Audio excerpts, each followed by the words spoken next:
Mick, I saw you last night at Sierra Canyon. I just wanted to ask, like, what it was like catching up with Kenyon and kind of. Oh, it's always great to see my man.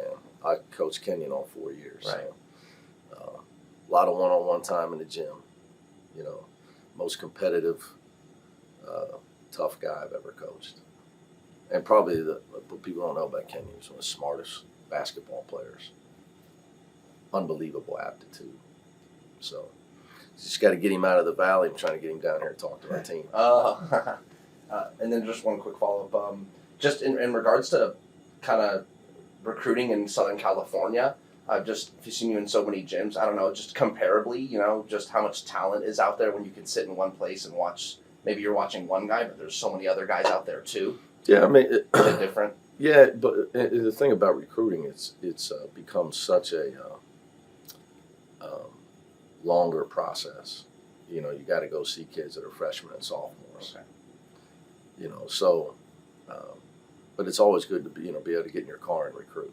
Okay. It's a great thing. Okay. So is this a lot easier than getting on planes. Because for the head coach, in-season recruiting is really hard if you got to get on a plane to do it. Okay. You know, you got practice, you got games, I got media sessions. So but it's great to be able to get in your car and recruit. It's the best thing ever. Coach Allen and I talk about it all the time. He used to brag to me about it when he was here. You know, so it's nice. The more players in Southern California, the better. What was it like having him out at the game on Sunday? Oh, seeing Coach Allen? Oh, it's great. So something we wanted to get done. You know, when I knew he was retiring, I knew he was coming to that house in Santa Barbara. So, you know, honoring our past is something UCLA is great at. And, you know, we got somebody that loves the school. Had an unbelievable run as the coach, 3 Final Fours. It's great to have him here. You know, that ovation was, you know, I wish I could have stood up, but the game was close, so I was coaching in the timeout huddle. So I wish I could have got out, but, you know, hopefully it was, you know, so I could tell talking to him after, he really appreciated it. He really appreciated it. So just got him our practice schedule, so I'll see him over the holidays. Where do you stand on the Final Four, hanging Final Four banners or something like that, you know, as opposed to the just national title banners? Well, the problem in our arena is there's not enough room. You know, I would say, you know, that's, you know, 6 one way, half a dozen the other. You know, I think there's different eras. There was a time there was 16 teams made the tournament. You know, in the era of 68 teams, it's really hard to make the Final Four. But I'm not advocating for change. You know, I try to worry about things that matter. You know, to me, that's neither here nor there. I think the hardest thing here, the toughest thing here, is there's probably way more. I know for a fact that there's guys that their jerseys aren't retired here. That if they had the careers they had at other schools, they would be one of the top 3 jerseys retired. You know, so, you know, for a guy like Don McLean, you know, that's tough. You're the all-time leading scorer in the Pac-12 and the all-time leading scorer at the school to not have your jersey retired. Like, to me, that's a big issue. You know, Mike Warren's a good buddy of mine. If you look at his All-American stuff, his stats, like, and I'm sure, you know, there's 25, 30 other guys that if they had their same career at other schools, their jersey would be, but we wouldn't have any numbers. That doesn't make it right, though. You know, so I know at Louisville they had retired jerseys and then honored jerseys.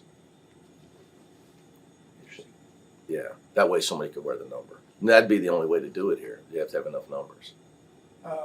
Small sample size, just 9 games, but how would you kind of assess Tiger's new role that you wanted him to move into? I think he's still evolving in it, you know, and it's not just him, it's me as well, because I want him to, you know, be more aggressive this year.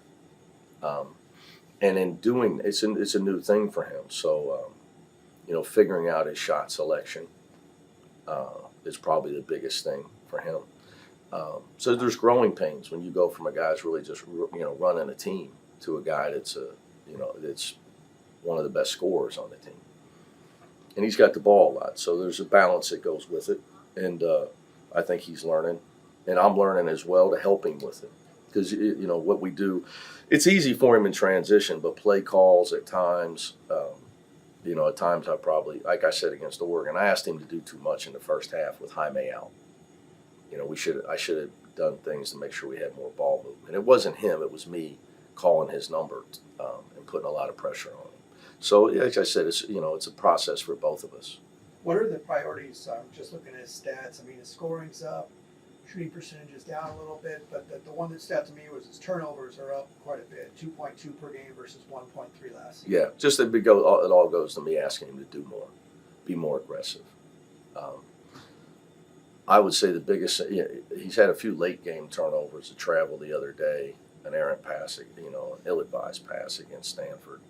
Those are things he knows better than that. I'd be shocked if that happens the rest of the year. But I think the shooting percentage will go up. It's just all part of him getting comfortable in his new role and me helping him with that. What can you do to help him? Again, transition's easy, just helping him with his decision making. With guys that can really shoot, for instance, he and David. You can really shoot and you make a high percentage when you're open and your feet are set. It's really hard to make it when you're half open and you're rushing it. So just because you're a really good shooter, you're not going to be if you're rushing it and your feet aren't set. Shot selection is the most important thing on offense because you never get to the great shot if you take the half open shot. You never get to the foul if you take the first one you can get off. To be a high percentage team, which we're much better at it, this is the best we've been at it, is because we have more ball movement and have more passing. But again, I'm asking them guy to be aggressive. So it's learning that, just don't, instead of taking the real hard one or hunting the hard one, just make sure you never pass up an open one. But it's a process. What about Will McClendon, coach? Will we see more of him on Saturday? Oh, yeah, just to try to get him out there for a little bit, get his feet wet. He's got a whole week here to get there. But it's going to be a process for Will. I mean, the thing for Will, you've got to factor this in, and the same for Mac. Mac came here early and got to play a little bit. Bishop Gorman had no season. Right. So Will hasn't played organized basketball for over 2 years. That's tough. That doesn't sound funny. No, but my opinion of Will as a player is extremely high. The career I think he's going to have here, I'm very confident in. But again, I caution people. I mean, you get put the uniform on and go running out there with officials, and you haven't done it in over 2 years. You go from COVID canceled high school season to an ACL. The guy hasn't played since his junior year, so it's like 2.5 years since he's been in a real game. So is that kind of process more a priority than where he fits in with the team on certain, like for you? Just getting him comfortable. There's two parts. Him getting comfortable and evolve. He'll evolve as the year goes on, and then the other thing is, where do I get him minutes? Right, okay. But like I've said to you guys, Tiger, Jaime, and even Amari at times have had to play fatigued. When you have to play tired players, your defense always takes a hit, and that's when you also turn the ball over. Got us against Illinois, got us in the second half against Stanford, and like you're starting to see, because I believe Will, Dylan, Abramo, David, that we can be a full court defensive team. And I think the more we build on that, it's going to make us a much better team come March.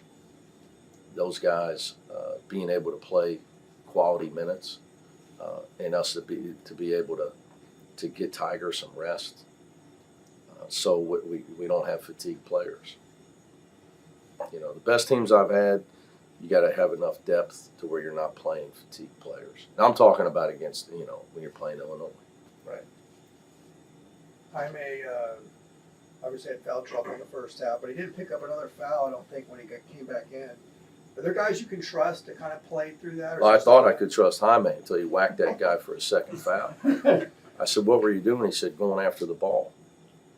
You know, he gave me which was the correct answer. I said, "Right, but you had no chance to get it. You whacked the guy. What were you doing?" He goes, "Going after the ball." Did you not know you had one foul and you're out the rest of the half? Like, I mean, there's fouls where, like, you know, you're playing D and somebody gets beat and the guy runs in. It's not your fault. You know, he could have made a much better decision right there. So it's, again, you know, we won the game, but he has to learn from that. That if I'm going to leave him out there with 15, 16 minutes left in the half, he can't just go. He got to make a better decision. I know there's a little bit of a debate on whether or not you should take a guy out with 2 fouls or let him play through it or all that kind of stuff. What kind of is the genesis of your philosophy there? Time and score situation is all different. You know, you're on the road and you know that I told him when we got down 4 or 5, I said, you know, you better get your mind right on it because you might have to go back in and play with 2. You know, I told him that during one of the timeouts. So it's all different. It depends. I mean, there's no need to risk it if you're winning. You know, but if you're on the road in a raucous environment and they're starting to go on a run, you can save him, but it'll be for the rematch. You know, there's a time to save them and there's a time to play them. It's, you know, so it's just so many other factors.